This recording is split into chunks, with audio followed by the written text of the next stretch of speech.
at first I struggled with feeling out like the space around the car, positioning myself in lanes. Sometimes I would kind of swerve off a little bit into other lanes because I just struggled with realizing that in the car you're on the left side driving it, so you have to basically position yourself in a special way so that you're not in the middle of the lane, you're on the left side of the lane, because if you think about where the car is, you're on the left side of the car. I would sometimes swerve right because I would put myself in the middle of the lane.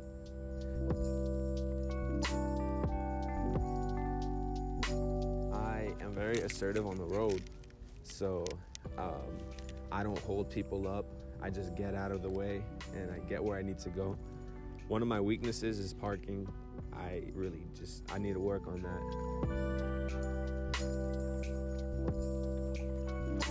It was so thrilling, honestly. At first, when I first stepped behind the wheel, it was with it was during my first lesson that I first ever drove a car. And when I sat down and I held the wheel, I was ready to go. I was really anticipating having a good time with it. And I did. I had a great time. It's so thrilling just being able to control the car and not go fast, but just get where you need to go.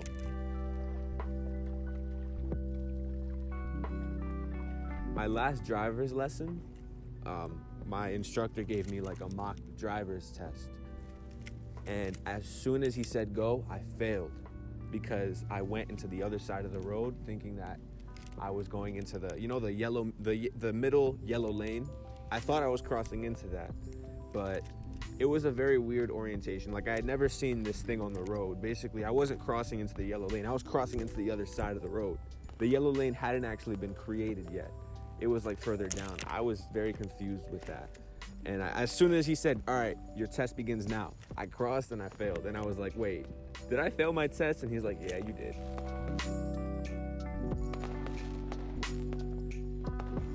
You got to really think about where you're going to be driving, because if you're going to be driving to places that are walking distance, then you really don't even need a car. If you live right across the street from your school, maybe right across the street from everywhere else that you need to be, then there's no reason for you to be driving. You could just walk everywhere. But now if you were maybe like over a mile away from your school, then yeah, you might need a car because you don't want to have to walk a mile just to get to places places like school and stuff. Personally, I like to, for example, go to the parks and play basketball. And where I live, there's not many parks near me that are walking distance. I need to drive maybe 6 or 7 minutes just to get there. So I think that a car for me is definitely worth it, despite the money that I'm paying and the risk that I'm taking.